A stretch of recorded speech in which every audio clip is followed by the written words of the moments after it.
Welcome to this story, one of the most unsettling cases ever noted in Arkansas. Before we dive in, share in the comments where you're tuning in from and the exact time you started listening. It's always interesting to see the different places and hours of the day or night where these stories reach. The year was 1882, and in the far reaches of Newton County, Arkansas, mist rolled through the hollows like a living thing. The White River ran thick and slow, the color of pewter, and travelers spoke of nights so silent they could hear the echo of a door latch a mile away. It was here, in that cold spring, that Nathaniel Lawson arrived, a man who claimed to have come in the Lord's work, intending to build a refuge for the forgotten children of the hills. Locals described Lawson as a man of careful words and uneasy stillness. His dark hair was slicked to one side, and a narrow mustache shadowed his lip. He wore a black coat even in the heat and carried always a pocket watch engraved with the initials E.L., though no one knew whose they were. Behind him followed a wagon, its tarpaulin tied tight over what appeared to be small furniture, and crates marked with the initials A.M. Orphan Asyle. The marks resembled the branding used by certain orphan institutions catalogued in public directories of the time, the same kinds documented later in studies of 19th-century orphanages. Lawson spoke with conviction. He claimed he'd been appointed by divine circumstance to raise and reform the destitute youth of the county, those left behind by sickness and war. Newton County's elders, cautious yet weary of their growing number of strays, gave him partial approval. Within weeks, he had acquired an abandoned stone property, formerly the Whitcomb homestead. A house with tall chimneys, a dry well, and a cellar of considerable depth. A notice in the Harrison Courier from May of 2000. Hat year records. Mr. Lawson proposes a home of Christian instruction and honest labor, open to any orphaned child of good temper. To most it seemed a work of grace, but one local, Mrs. Ada Whitlow, a widow who had once kept books for the sheriff's office, noted later in testimony that the night Lawson moved in, a lantern burned in every window until morning. She recalled, he was not unpacking. He was waiting. At first, Lawson's home accepted 6 children, all under 12. Neighbors seldom saw them, except in brief glimpses by the fields. Their clothes were plain, and their heads bowed when spoken to. By July, the number had doubled. Yet the farm's output, corn, hogs, eggs, never changed. There was no increase in supplies from the store, no extra wagons, no deliveries. And yet, each Sunday, Lawson would walk into town, clean-shaven, polite, and pay his accounts in exact coin. He always overpaid the church collection by a single silver dollar. Reverend Clancy, who led the small Baptist congregation, wrote years later in his margin notes, "A man of composure and good eye contact, but when spoken to about faith, he would stare too long and never blink." Rumors began as quietly as the wind across the fields, small, uncertain, impossible to pin down. One child was said to have vanished after taking ill. Another was mentioned in town only once and never again, and always the same explanation: sent to relatives back east. But no letters ever arrived, and no names of relatives were written down. By late autumn of 1882, the locals had grown accustomed to the sight of the old Whitcomb place shrouded in mist at dusk, with its upper windows faintly glowing like watchful eyes. The Lawson Orphan House, as some began to call it, had taken on a reputation that made travelers avoid the road after dark. No one could recall seeing the children outside past sunset, and yet the house was never dark. Lamps seemed to burn in rooms where no one stood. The county clerk, Henry Sutter, later testified that Lawson was prompt in every tax matter.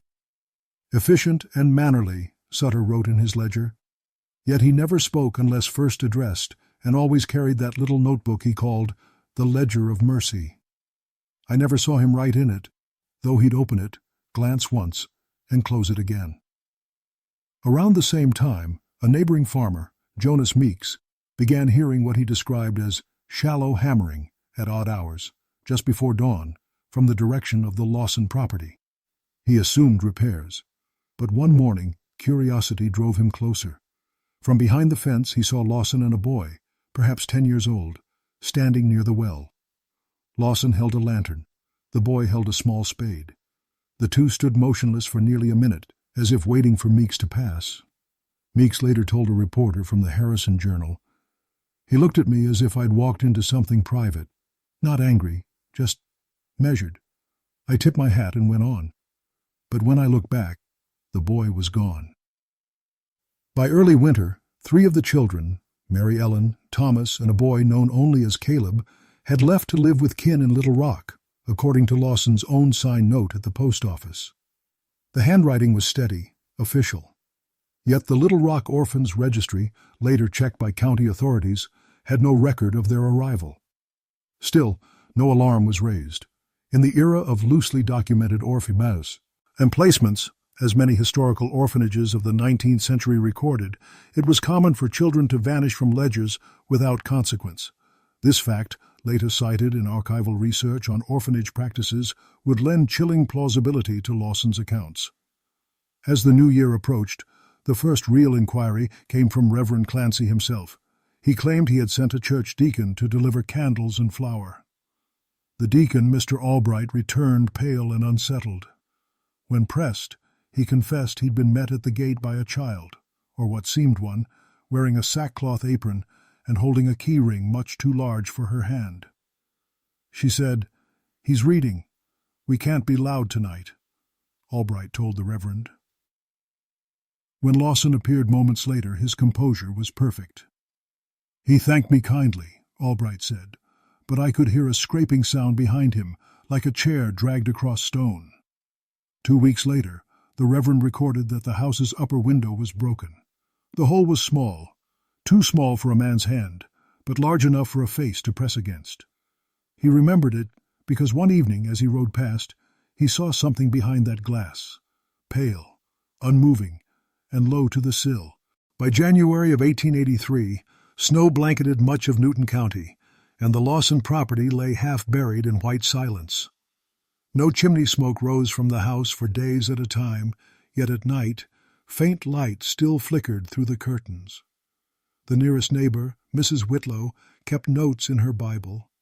She was the kind who recorded births, storms, and strange events in the margins. Her entry for January 9th read, "Saw a lantern through the snow haze, a figure digging by the orchard. Thought it to be Lawson, though smaller." She also noted a cry like a fox, though she'd lived long enough to know the difference between an animal's call and something human trying to imitate one. By the 3rd week of that month, the county physician, Dr. Leland Wicks, paid his first and only visit to the orphan house. The doctor later provided an affidavit, preserved in the courthouse archives, describing his impressions. He had been summoned by a short letter written in Lawson's tidy hand. "One of the children is unwell, fever, and confusion. Kindly attend, and bring tincture of mercury, if available." Wicks arrived at dusk. The interior was dim but orderly. He noted the smell of wood oil and soap, but also something metallic underneath, as though iron filings had been swept through the boards. Of the children he saw only 2, both pale, silent, eyes lowered. Lawson led him to an upstairs room where a small bed stood empty. "She was here," Lawson said, voice even, "but she wandered into the yard this morning and hasn't returned. I trust she's found peace with the Lord." Wicks would later testify that Lawson never once called the girl by name. The doctor examined a wooden chest near the bed, expecting linens. Instead, inside were papers bound with twine, crude sketches of human silhouettes, lines of numbers, and a half-written letter addressed to the Central Home, Kansas City. The letter bore no date. Wicks, unsettled, closed the lid without comment. As he prepared to leave, Lawson stopped him by the door and asked, "Doctor, do you believe memory can rot like flesh?" Wicks did not reply. He left the house and never returned. When he later referenced the visit in a report to the county court, the case was dismissed as domestic peculiarities without proof of harm. That phrasing would appear again years later in other counties, tied to similar institutions that vanished overnight, as documented in later historical reviews of orphanage abuses from the same era. By March, snowmelt flooded the lower grounds. A farmhand passing through claimed he found fragments of small shoes lodged in the mud near the well. He told Sheriff Merritt but received only a curt warning not to repeat gossip that dirties the name of Christian work. For months after, the town carried on. Spring came, crops were planted, and Lawson's presence faded from daily talk. He was seen only on Sundays, walking to the general store in a clean hat and gloves, as calm as ever. But late one evening in April, a traveling peddler named Edwin Hulse reported something that would reopen every whisper. Hulse had stopped at the Lawson gate to ask for water. Through the crack in the door he saw not one lantern but several, hanging from nails across the hall, burning at once. On the walls between them were framed papers, each bearing the same short phrase written in heavy ink, "Those kept shall not wander." When Lawson stepped forward to greet him, Hulse said, the look in his eyes wasn't madness. It was purpose. In the spring of 1883, a quiet dread began to settle over the small towns scattered along the White River. Merchants in Jasper noticed that Lawson's orders for provisions, flour, oil, candles, and salt, had decreased sharply, even though his supposed number of wards had grown. The arithmetic didn't fit. 12 children fed less than 6, one clerk remarked years later, yet he never looked lean. It was around this time that an older boy, Eli Farrow, appeared on a farm near Osage Creek. He was found sleeping in a hayloft, shoes caked in mud, muttering names no one recognized. When questioned, he told the farmer's wife that he had run from the orphan house, and that the master kept books on who was taken below. She assumed fevered nonsense, but when she brought him to the local magistrate, the boy vanished the next night from the stables where he'd been given rest. His bedding was found neatly folded, as if in apology. Sheriff Merritt made a perfunctory visit to Lawson's estate days later. According to county records, the sheriff stayed for less than an hour, and later wrote, "Mr. Lawson appears sane, orderly, and in compliance with orphan welfare obligations." That final phrase, orphan welfare obligations, was borrowed directly from state guidelines inspired by late 19th century orphanage reforms, which had been spreading from larger cities eastward. It gave the illusion of oversight where there was none. Neighbors grew quieter about their suspicions, but not silent. One woman, Miss Lydia Crane, recalled hearing rhythmic noises like hymn recitations carried through the fog. She said the voices were too low to be songs, too many to be prayer. Her testimony, collected decades later by a regional historian, was dismissed as unreliable due to age and female imagination. In June, a letter bearing Lawson's handwriting reached the Harrison Courier again. It was a formal notice. The children have been relocated to a more suitable facility in Little Rock. The home will close for renovations. The newspaper printed it without question. Yet no wagons were seen leaving the property, and no road tracks led from its gate. By midsummer, the house appeared empty. The garden had withered. The fence collapsed in places. Some boys from town dared each other to approach it at dusk. One of them, Samuel Greer, then 15, gave a statement years later when interviewed for an article about regional folklore. "We never went inside. The air was thick, like iron and oil. But I remember seeing through the window, something hanging, not a person. It looked like clothes stuffed with straw, but they moved slow, like they breathed." That night, a storm tore through the valley. Lightning struck the ridge and set fire to a pine grove near the house. When townsfolk climbed the next morning to check the damage, the fire had spared the structure entirely, burning in a ring around it as though drawn by hand. Lawson himself was gone. The only evidence of his departure came from a stable boy at the feed station in Eureka Springs, who claimed a man with a dark hat and ledger book had purchased 2 horses and left before dawn, heading north. The name he gave was Mr. Amos. The sheriff filed no warrant. The county, with little appetite for scandal, declared the matter closed. The orphan house was abandoned, doors locked, windows shuttered. But in September, a letter arrived at Reverend Clancy's rectory bearing a single line in neat cursive, no signature. You said once that a soul cannot wander without purpose. I have given them one. For the rest of 1883, the old Lawson property remained untouched. Travelers spoke of hearing faint bells near the hollow, though there were none in that part of Newton County.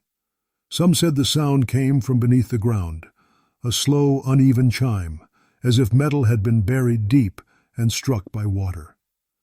By early 1884, the county announced plans to auction the estate. The structure was inspected by Deputy Sheriff Ezra Holt and 2 local appraisers. Their report, preserved in brittle ink, described the interior as intact but in disorder. Tables overturned, mattresses stacked, one wall painted with dark varnish in vertical streaks. The deputy noted an odor, sharp and sweet, not unlike ether. Holt's sworn statement also mentioned a door in the cellar sealed with new planks, each nailed in with deliberate precision. When he pried one loose, a rush of cold air escaped, carrying what he described as the smell of river rot. Inside was a narrow corridor leading to a brick chamber roughly 12 feet across. In the center stood a wooden chair, bolted to the floor, with straps affixed to its arms. There were no bodies, no stains, nothing overtly criminal. And yet Holt's report ended with the line, "The room has a feeling of recent vacancy, as if it were waiting." The finding was quietly omitted from the official county records, and when a reporter inquired months later, he was told the report never existed. A few weeks after the inspection, one of the appraisers, a man named Corbett Ames, took ill with fever. His wife claimed he'd begun waking at night, saying he could hear footsteps pacing above the ceiling. He died within the month. His death was ruled pneumonia. Around this same period, a traveling missionary named Elias Porter, who'd worked with several orphanage societies in the Midwest, visited Newton County. He recorded in his journal, later found in an estate sale, that he'd heard of the Lawson case and wanted to see if the rumors held truth. He wrote, "The man appears in no registry of orphan keepers, nor in the records of any sanctioned home from Missouri to Little Rock. The name Lawson may have been assumed." When Porter reached the site, he found the front door chained shut. Yet the mailbox contained fresh paper, folded slips bearing only single names: Mary, Thomas, Caleb, Eli. The same children Lawson had once claimed were sent away. Porter kept one slip. On its back was scrawled, in faint ink, "The count remains unchanged." In a letter to his wife, Porter described a chilling impression. It is not only the absence of sound, but the sense that sound itself does not belong there, as though silence has ownership. He left Arkansas within 2 days. His correspondence with church authorities stopped soon after, and by autumn, his name too disappeared from missionary directories. When later investigators attempted to retrace his path, they found his trunk abandoned in a boarding house near Little Rock. Inside were religious pamphlets, 2 glass vials, and a ledger page torn in half. The half that remained bore one line: "Children numbered 12, present 8, departed 4, reconciled none." The handwriting was unmistakably Lawson's. By the beginning of 1885, the Lawson Orphan House had become a name people no longer spoke aloud. It was simply called the property on the ridge, or that place near the well. Hunters who ventured too close swore the air there grew colder by several degrees. Some claimed their hounds refused to cross the fence line, circling back and whining as if repelled by a scent that no one else could detect. In February of that year, a school teacher named Miss Ruth Fenley came to Jasper to open a county school. She rented a cabin not far from the old Lawson estate and began collecting stories from her students. Most of them poor, some orphaned themselves. What she wrote in her letters to her brother, preserved decades later in the Arkansas Historical Quarterly, reads like fragments of a waking nightmare. "They say the children up there still sing at night, not songs like ours, more like counting. They stop at 12 and then begin again." One boy, Samuel Greer, the same who had peered through Lawson's window years before, told her that sometimes, when fog rose from the valley, he could see lights moving inside the house. "They go room to room, like lanterns held by small hands," he said, but they never reached the stairs. Miss Fenley, a rational woman by all accounts, dismissed these stories until the night of March 11th. She wrote, "At 10:30 I was at my desk, and I heard footsteps outside, deliberate, not hurried, and small. I lit the lamp and looked out, expecting one of the older boys. But the tracks in the mud were bare, like a child's, and there were 12 of them. Exactly 12. She reported the event to the sheriff's office the next morning, but Merritt was long retired by then, and the new sheriff, Alton Briggs, filed it under local mischief. He did, however, send a deputy to inspect. That deputy, Jonas Pell, found the house doors barred and the locks rusted solid. But what disturbed him most, he later told a friend, was the faint smell of oil, lamp oil, as though the lamps inside had been filled recently. By midsummer, several children from surrounding farms had gone missing, including Nora Hill, age 9, and her younger brother, Thomas, 6. The Hill family swore the children had gone berry picking near the creek that bordered the old Lawson land. Search parties were formed. The forest was scoured for 3 days. They found nothing, except a single boot print, too small for a man, pressed deep into the soil beside the well. The Harrison Journal printed a short article on June 23, 1885. Lawson House once again a subject of fear. Rumors persist, though no physical evidence has been confirmed. A reporter, George Millen, later recalled his visit to the site for that story. He wrote in his unpublished notes, "Inside, there is no dust, no cobweb. The air feels newly turned. On one wall, faint markings, as if children had dragged their fingers through soot. The outlines form numbers, 1 through 12, repeated again and again." Millen took a rubbing of those marks and sent it to the newspaper's office. The editor filed it away, uneasy about printing superstition. Years later, when the paper's archives were catalogued, that sheet was found missing. In its place was a note, handwritten in old ink. The count remains unchanged. By autumn of 1885, fear had turned to ritual. Farmers near the ridge began leaving lamps burning through the night, a gesture said to keep the Lawson souls from wandering. No one could remember who started the custom, but it spread quickly across Newton County. Every few months, someone swore they saw a small figure walking the road at dusk, barefoot, always alone, always silent. The county's new minister, Reverend Josiah Pratt, dismissed the stories from his pulpit as pagan holdovers. Yet privately, in a letter to his brother, he wrote, "If madness has lingered here, it has chosen a quiet disguise. I stood outside the orphan house today, and the wind came from the wrong direction.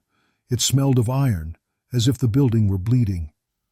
That November, a team of road surveyors passed near the Lawson property while mapping a new trail for wagon use.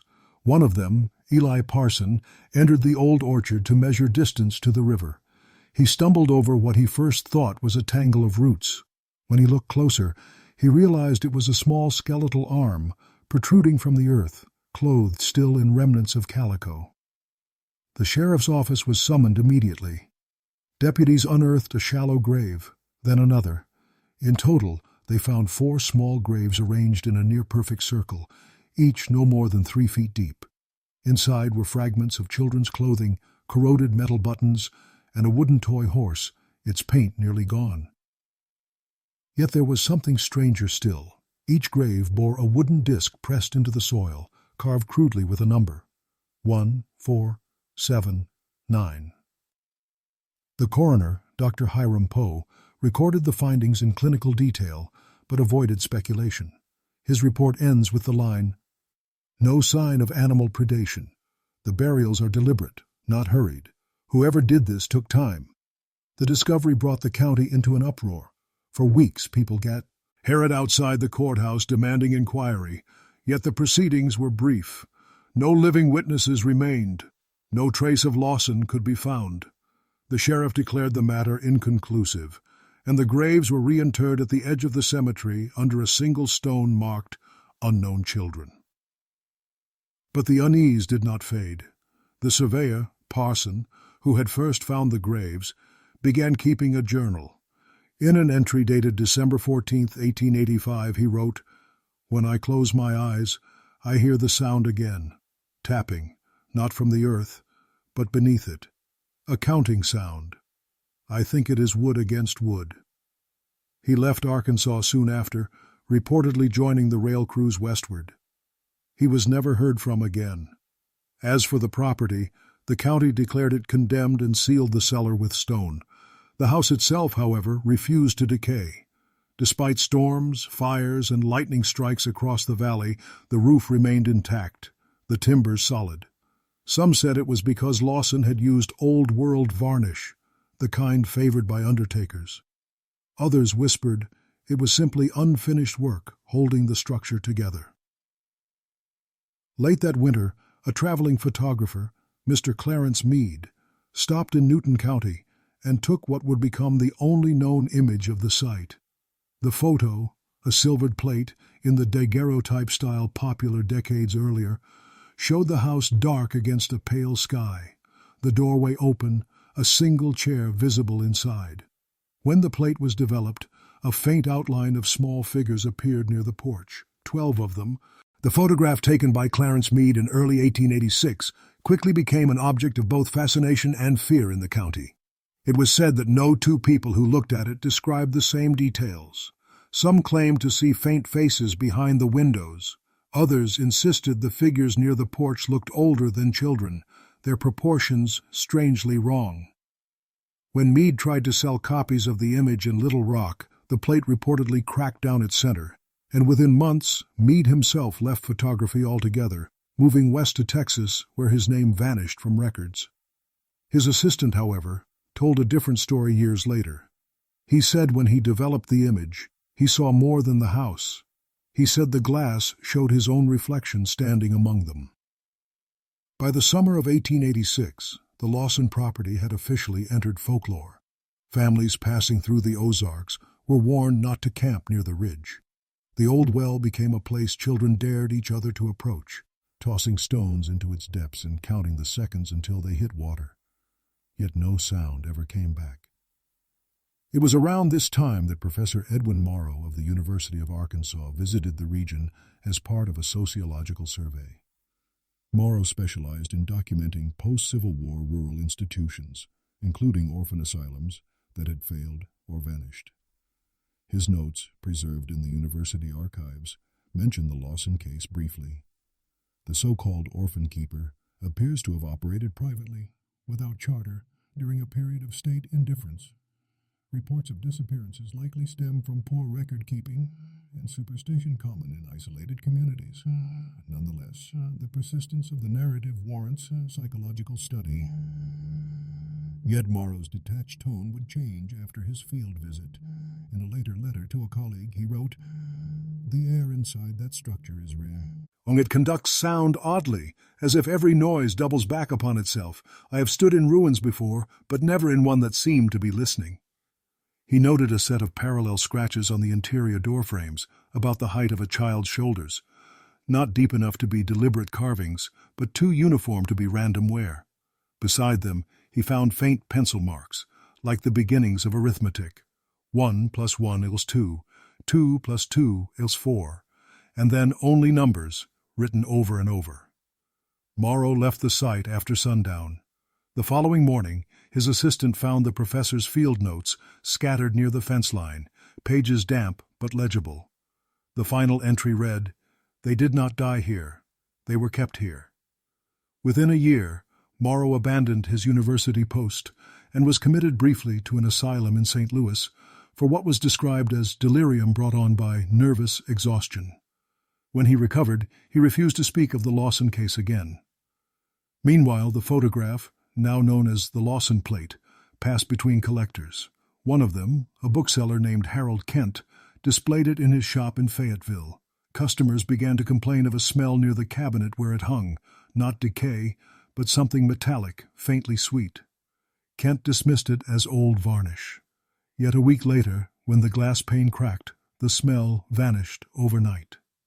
By 1887, no one lived within half a mile of the property. The forest had begun reclaiming the outer fences, but the structure remained untouched, its shutters intact, its lock unbroken. On clear nights, travelers still swore they saw a soft glow from the attic window, like lamplight moving slowly across a desk. By 1888, the story of the Lawson orphan keeper had spread beyond Newton County. Travelers from Missouri and Kansas came seeking the haunted orphanage, some out of curiosity, others in grim fascination.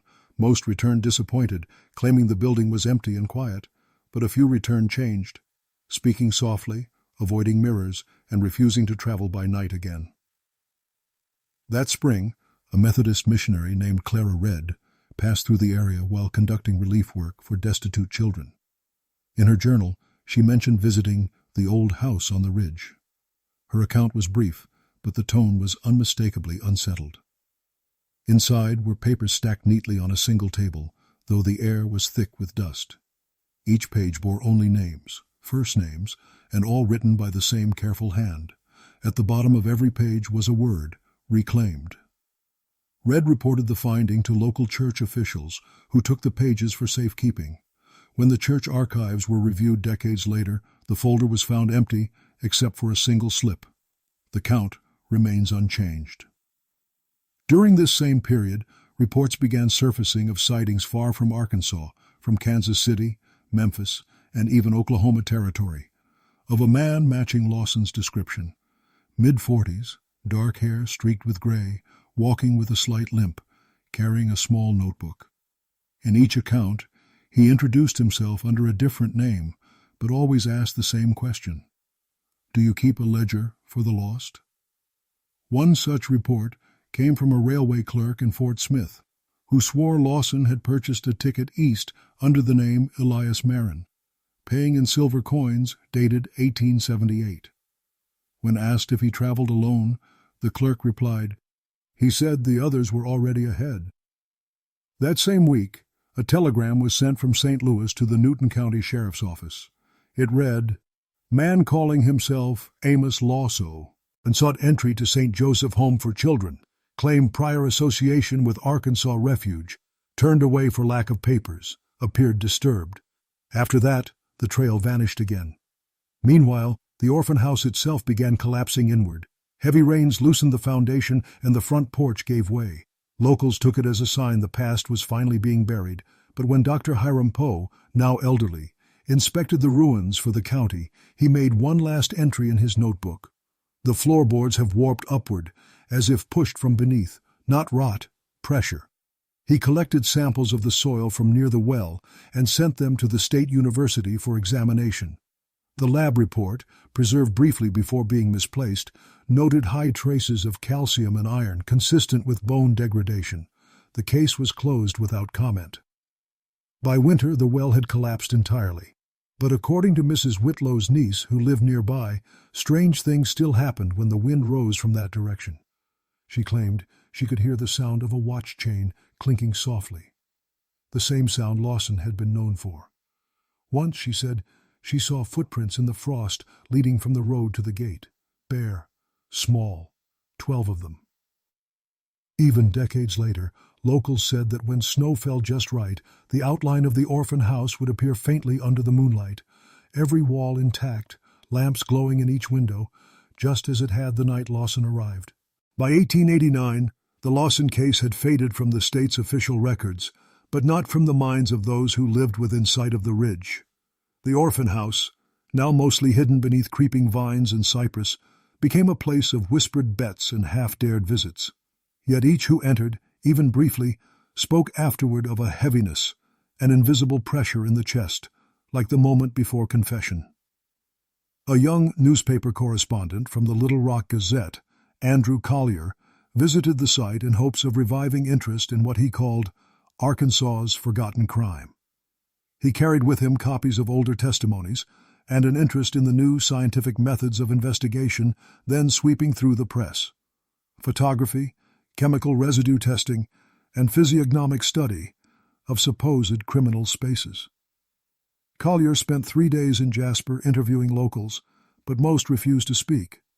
One elderly woman told him simply, "The law buried that house. You'll dig it up and lose yourself in the same hole." Still, he went. On April 3rd, Collier entered the house at midday, bringing with him a small box camera and a lantern. His notebook survived, found months later near the river. The first few pages are precise. Measurements, angles, sketches of furniture long rotted. Then the writing changes, shorter lines, fragmented sentences. Children's marks on the wall still visible, numbers fading but consistent in order. The cellar sealed, air dry, no decay smell. Found small object beneath stairs, wooden token with the number 5. The final page reads simply, "He never left. He only changed rooms." Collier never returned to his boarding house. A search party discovered his lantern near the collapsed well. The camera was found submerged several feet down, lens cracked, film unexposed. Locals noted the handle of his pocket watch still ticking faintly when recovered, though the scene lock face had stopped at 12:12. The Gazette printed a brief obituary. Mr. Collier perished likely by misadventure during his survey of old ruins. His notes suggest exhaustion, not foul play. But 2 months later, the editor received a brown envelope with no return address. Inside were 6 small photographs, grainy, water-damaged, showing the interior of a house. In the center of each frame stood a figure resembling Lawson, back turned to the camera, surrounded by smaller silhouettes. The envelope contained no explanation, only a folded scrap of newsprint from years before, an article describing the opening of the Lawson Orphan House. On the back, in faint pencil, were written the words, "The count remains unchanged." The editor sealed the photographs in a box and stored them in the paper's archive. Decades later, when the Gazette's building caught fire in 1907, that same box was one of the few artifacts found untouched amid the ashes. The photographs, curiously, had not even darkened from smoke. In later retellings, locals began blending fact and legend. Some said Lawson had never existed, that Lawson was a name used by several men running unsanctioned orphan placements, part of a broader trade that historians now connect with the darker side of 19th-century orphan asylums. Others swore they had seen him still, a solitary man by the roadside, hat pulled low, notebook in hand, counting softly under his breath as carriages passed. As the century drew to a close, the Lawson orphan keeper legend had hardened into something between rumor and religion. Parents warned children to be home before dusk, or Lawson will mark your name in his book. Campfire stories turned the man into a specter, a tall figure with a watch that never stopped, walking the county roads with 12 shadows following close behind. In 1890, a traveling scholar named Dr. Silas Reeve, once associated with the Arkansas State Historical Society, arrived in Newton County hoping to verify the story's origins. Reeve had studied rural folklore for years and dismissed most as social metaphors for guilt and grief. Still, the Lawson case intrigued him because of its specificity, names, locations, consistent testimonies over decades. He found that older residents still avoided the property, yet a few would talk when offered coin. One former deputy recalled that the basement of the house was not part of the original Whitcomb design. That room under the floor weren't there before him. He dug it himself, and no man knew why. Said he was making space for the Lord's work. Reeves' journal, found later among his effects, described his visit on September 9, 1890. The front door gone, frame rotted, floors dry as bone. I found scraps of cloth, blue check pattern, perhaps from a child's dress. Near the hearth, 2 rusted chains, both short. When wind moved through, it did not whistle. It hummed low, as if through hollow wood. He also recorded a peculiar discovery near the collapsed well. 3 rusted spoons, a small porcelain doll's head, and a length of iron wire twisted into the shape of a cross. All items he packed into a tin box for later study. Back in Fayetteville, Reeve presented his findings to the society. His tone was cautious but confident, concluding that the Lawson story likely arose from a failed private orphan venture whose tragedy was compounded by ignorance and isolation. Yet the night after his presentation, his boarding room neighbor claimed to hear Reeve pacing until dawn, muttering sequences of numbers. When he failed to appear the next morning, his door was forced open. The room was empty except for the tin box left on the bed. Inside were the doll's head and the spoons, but the wire cross had been replaced by something else.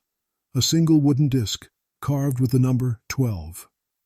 Authorities filed his disappearance as voluntary abscondment, though no withdrawals were made from his accounts.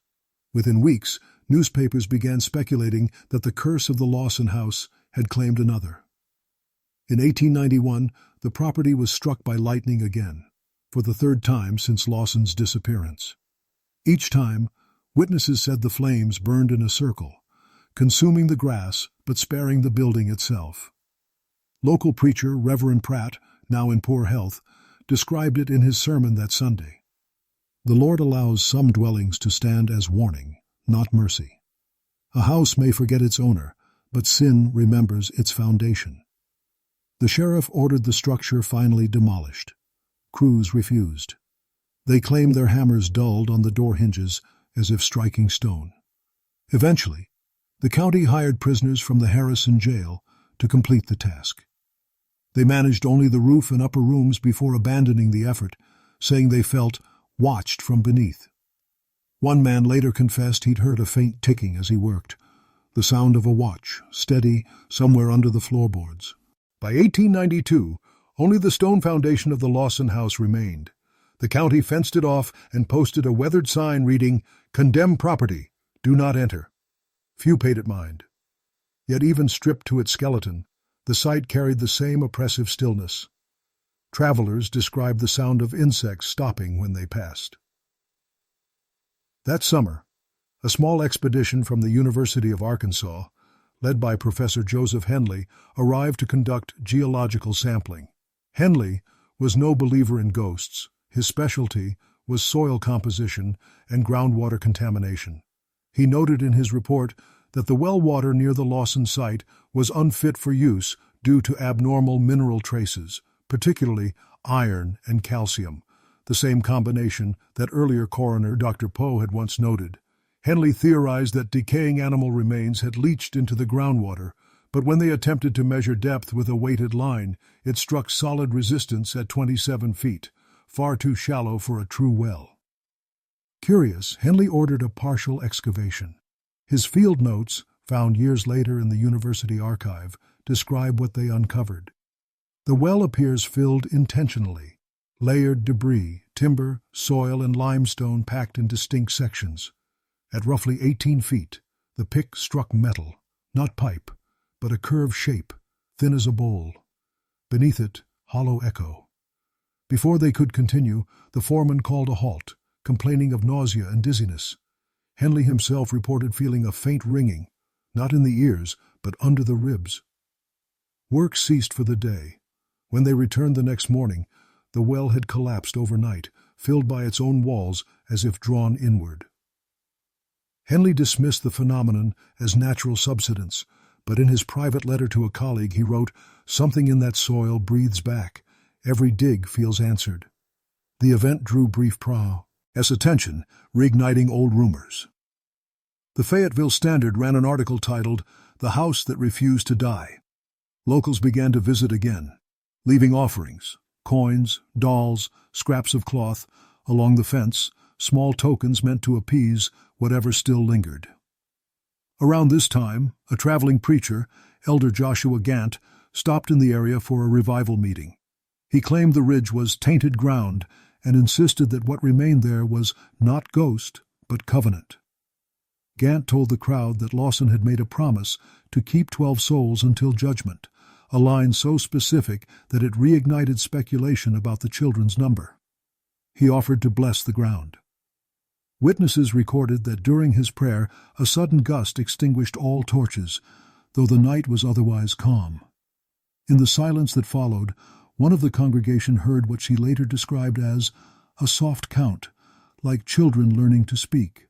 1, 2, 3. The service ended in panic. By the following week, Gant had departed Arkansas, leaving only a note in the parish ledger. Some covenants are not broken by faith, only by time. Within months, the last standing portion of the house, the cellar arch, finally crumbled. Yet the ground beneath remained strangely undisturbed. In every photograph taken after, the same faint shadow line appeared where the walls once stood, visible even under bright sun, as if drawn by hand. By the turn of the century, the Lawson orphan keeper had passed fully into local legend. Arkansas was changing. Railroads crept through the hills. Telegraph wires stitched new towns together. But the people of Newton County still spoke of the ridge in hushed tones. No one would build there. Even animals seemed to avoid it. Hunters said deer circled wide around the old property line, and dogs refused to bark when facing that direction. In 1901, an early historian of Ozark folklore, Milton Chavers, traveled through the region gathering stories for a volume on Southern Appalachian superstitions. His field journal preserved the first modern use of the name Lawson Hollow to describe the area. Chavers visited the site on August 17th, describing it as unnaturally quiet. The air pressed flat against the skin, like before thunder. He noted something peculiar. The ground, long overgrown with weeds, contained small patches where no vegetation grew at all. Perfect circles, 12 in total, evenly spaced in a ring where the house once stood. The soil inside each circle was black and fine, as though sifted. Chavers collected samples for study, but later reported that the material turned pale as ash after 2 days in sunlight. He stayed in Jasper for nearly a month, interviewing aging witnesses who still remembered Lawson himself. Some described him as pious, others as cold. One woman, Mrs. Ada Whitlow's niece, said, "He talked to those children like they were lessons to be learned, not souls to be loved." Chavers' journal also records a curious meeting with an old trapper named Ben Coyle, who claimed to have known Lawson personally. "He weren't bad at first," Coyle told him. "He just got to thinking he could fix what the world broke. Said the Lord had forgot his arithmetic, and he meant to set it right." Coyle's account ended with a detail that Chavers nearly omitted for fear of ridicule. The trapper swore that the night before Lawson vanished, he saw 12 small lanterns moving through the woods in a line, led by a taller one. "Didn't flicker like fire," he said. "Steady light, like the kind you see under glass." Chavers left Arkansas soon after, but continued researching orphan institutions of the post-war South. In a later article referencing the case indirectly, he wrote, "Records from the 1880s show many unlicensed asylums operating under charitable guise. Some were mere work farms, others darker. The Lawson affair remains singular in its blend of documentation and dread." Back in Newton County, people began referring to the phenomenon as the counting. It was said that on certain nights, especially near the anniversary of the house's burning, one could hear a soft whispering breeze reciting numbers beneath the trees. A farmer who built a barn a mile from the ridge claimed his livestock went still each year around that date, staring toward the old foundation, as if listening. By 1905, the site had grown over completely with oak and wild briar. But a new generation of schoolchildren still passed down the tale.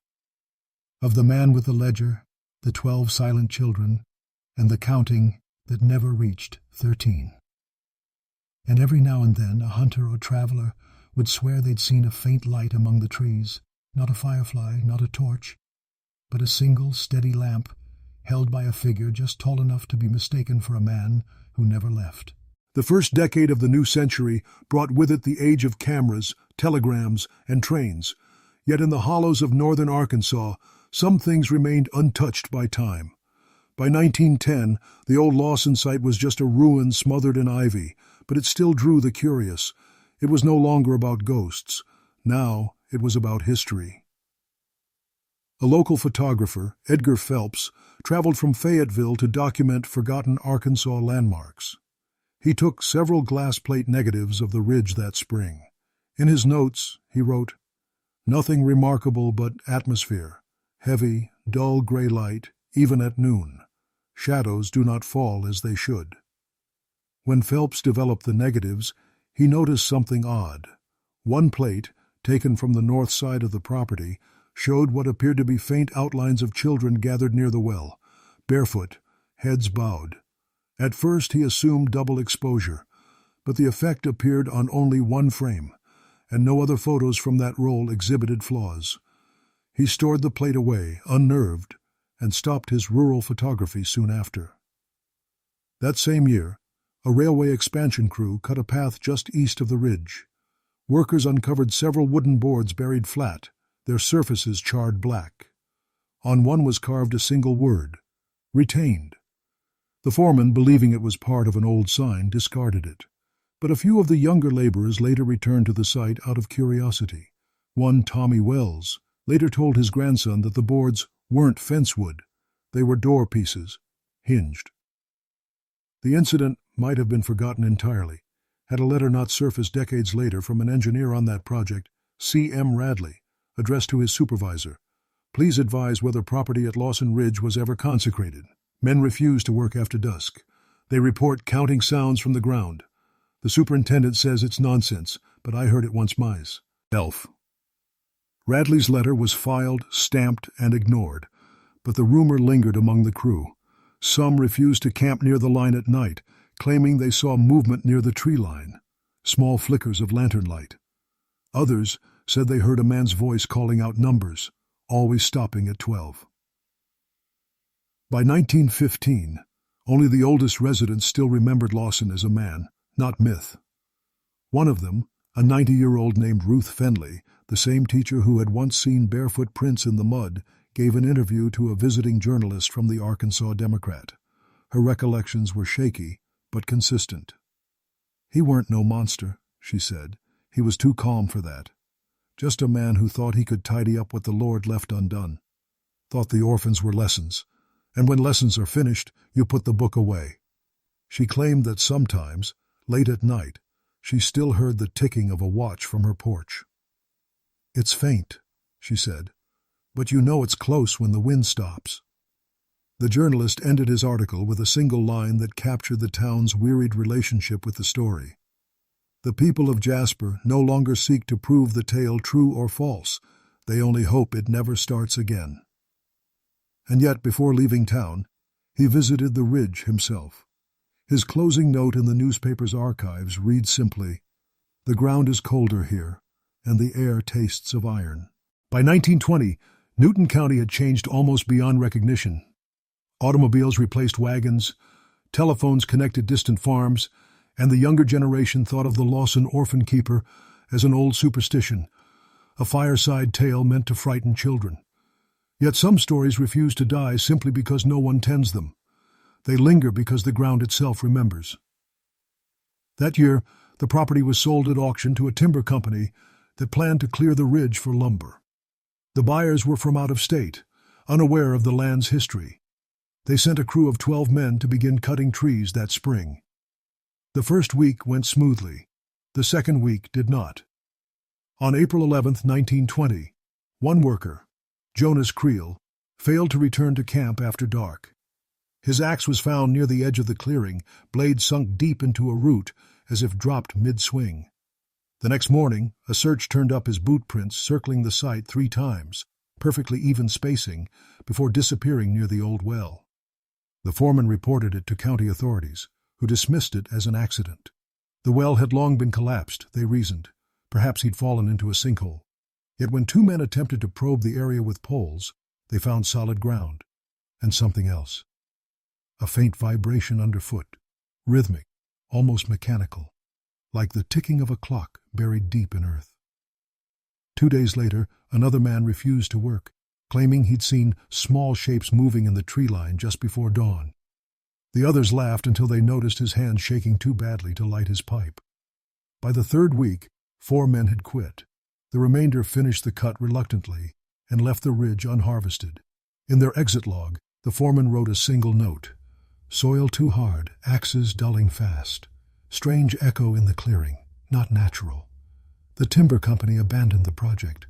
Within months, vegetatis on reclaimed the ridge. Locals saw it as the land defending itself. That autumn, Professor Edwin Morrow's old assistant, the one who had once gathered samples with him in 1886, returned to Newton County. He was an old man now, but still curious. He carried with him Morrow's original field notes, hoping to compare the terrain after decades of change. He found the site almost unrecognizable, just a low mound and fragments of stone foundation, but something familiar drew him in. He wrote later in a private letter, discovered after his death. At dusk, I thought I saw children standing in the brush, watching. I called out, but they did not move. When I stepped closer, there was no one, only 12 small impressions in the grass, perfectly still. That night, he stayed at the inn in Jasper. The innkeeper's ledger records a strange event. The man woke suddenly near midnight, opened his door and asked, "Do you hear it too?" When she asked what, he said, "Counting." He died of a stroke 2 days later, though the doctor remarked that his expression was calm, almost relieved. After that, even the skeptics of Newton County began to avoid the ridge again. The younger generation, eager to modernize, simply let it vanish beneath vines and roots. Maps after 1925 no longer marked Lawson Hollow by name. But among the few who still remembered, one phrase remained unchanged, carved, whispered, scribbled in margins of old books and county ledgers. The count remains unchanged. By 1933, the world beyond Newton County was drowning in the Great Depression.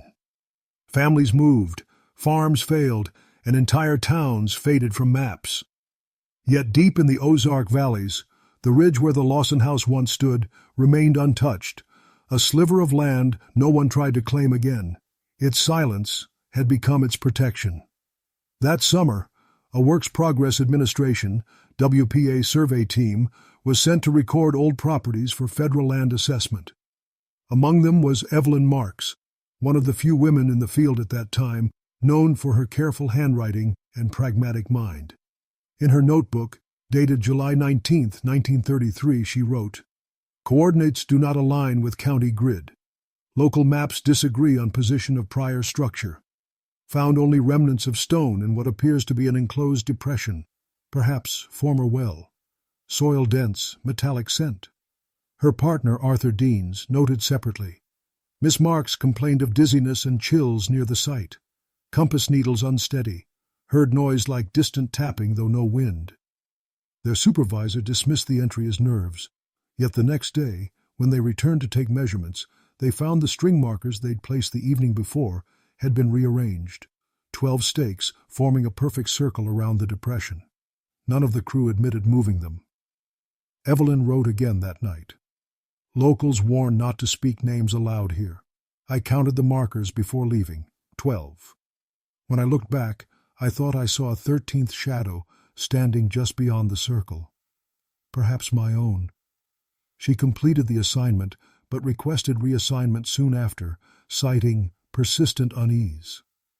Years later, she told a student that the place felt as though it had memory, and that memory was counting without sound. During the 1930s, the Lawson story saw a brief revival in Arkansas newspapers. An article in the Ozark Tribune titled "The Ledger of 12" retold the story as a cautionary folk parable. A man so obsessed with order that he numbered the souls in his care and forgot to release them. It was meant as moral fiction, but the piece drew unexpected attention. Readers began sending letters claiming family connections. Distant relatives of Lawson, supposed descendants of his orphans. Most were unprovable, yet one letter stood out. It came from Miss Clara Hill, daughter of the missing Hill children from the 1880s. She was born after their disappearance, but claimed her mother had once spoken of a thin man with a watch who offered work for the boys. Her letter read, "I have always dreamt of a house I've never seen, with 12 windows, and someone reading my name in the dark." The editor never printed her letter. 2 weeks later, she died in her sleep, aged 51. The coroner described her expression as unnaturally peaceful, eyes faintly open, lips parted as if mid-word. Her obituary made no mention of the connection to Lawson, but among her belongings, a single object was found, wrapped in muslin, a round wooden token with the number 3 carved into its face. By the end of that decade, the ridge once again sank into obscurity. Yet every few years, surveyors or hunters rediscovered it by accident. They all remarked on the same thing, the sense of something incomplete, as if the land itself waited for a conclusion that history refused to give. By 1947, the post-war generation was less interested in ghosts than in progress. Roads were paved, electricity came to the Ozarks, and the memory of Lawson Hollow belonged mostly to the elderly. But every so often, something would happen, just small enough to be ignored, but strange enough to be remembered. That autumn, a telephone line repairman, James Heller, was sent to fix a section of wire near the old ridge. The company's log recorded that he worked until sunset, then reported faint mechanical interference coming through his test receiver, not static, but soft rhythmic pulses, evenly spaced, 12 beats per cycle. He joked in his report, "Maybe the ghosts are tapping Morse code." 2 days later, Heller's supervisor received another entry, a single line added in a different hand, returned after hours to confirm, still counting. The handwriting didn't match any employee on record. Around that same time, Professor Henley's geological notes from 1892 resurfaced at the University of Arkansas during an archive audit. Among them was a glass vial, sealed and labeled Lawson soil, sample B. The university cataloged it and stored it under controlled conditions. When the vial was reopened for study in 1948, researchers noted that the soil inside emitted a faint electrical charge, small but measurable. When exposed to air, the charge dissipated entirely.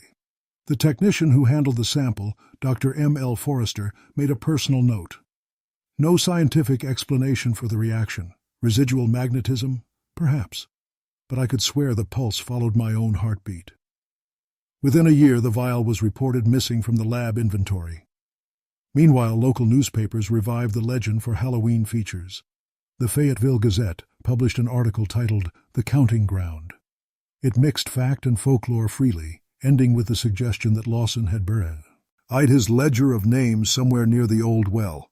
That same month, a group of college students decided to find it. Their names were Ray Denton, Harold Mills, and Anna Lee, all from a nearby agricultural school. They camped on the ridge overnight, bringing a portable radio and a shovel.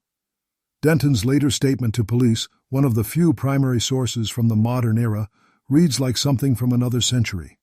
"We joked about ghosts until the radio started popping in rhythm. Anna thought it was the wind, but there was no wind. Then we heard tapping from the trees. Slow, steady, 12 knocks, each one the same. We left before dawn." When questioned, Denton swore he'd left the shovel behind. The sheriff's office sent a deputy to retrieve it, but nothing was found, except a small wooden disc half buried in the soil, marked with a number 8. After that, the county finally placed a formal closure notice on the land. It was classified as environmentally hazardous terrain due to unstable ground and residual mineral deposits. No further digging was permitted. Yet people who passed that way on clear nights still reported something the county could not explain. Truck drivers claimed their CB radios crackled with faint rhythmic static near the ridge. 12 pulses, pause, 12 again. One even recorded it on reel-to-reel tape. The sound, when played back, was unmistakably human, a soft whisper counting, stopping just before 13.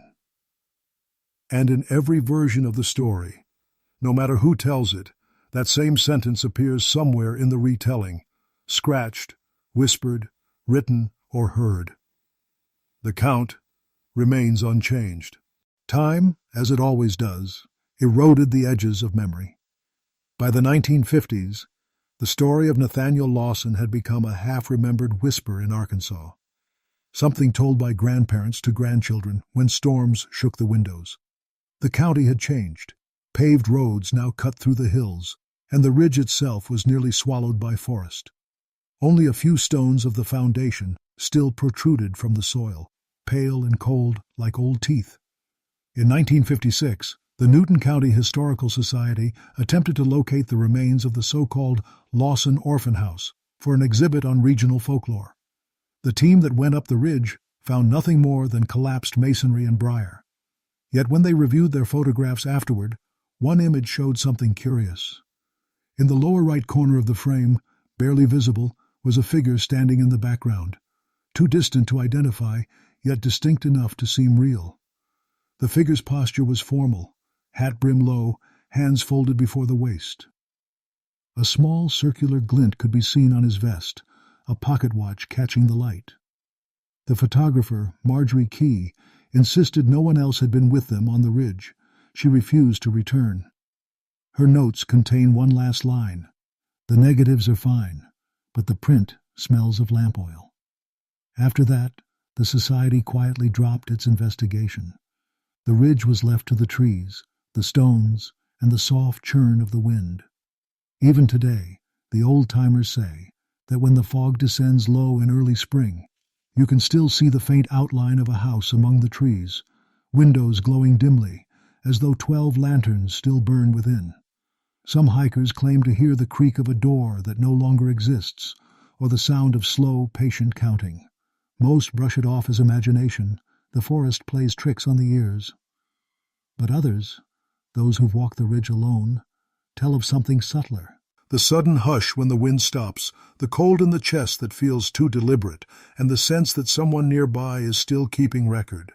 And if you stand long enough at the edge of the clearing, you might hear it too.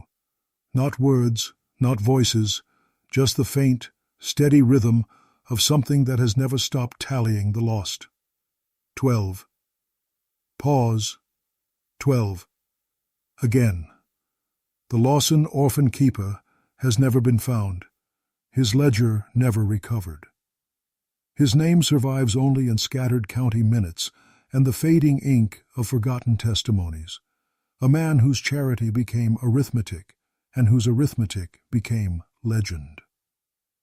As one Arkansas folklorist wrote decades later, reflecting on the darker side of 19th century orphanages, some homes sought to save children from poverty. Others sought to save the world from the children. It's the quiet ones we remember longest. And in Newton County, when the fog is low and the night too still, the people still say, softly, almost reverently, as if afraid to wake something sleeping beneath the soil,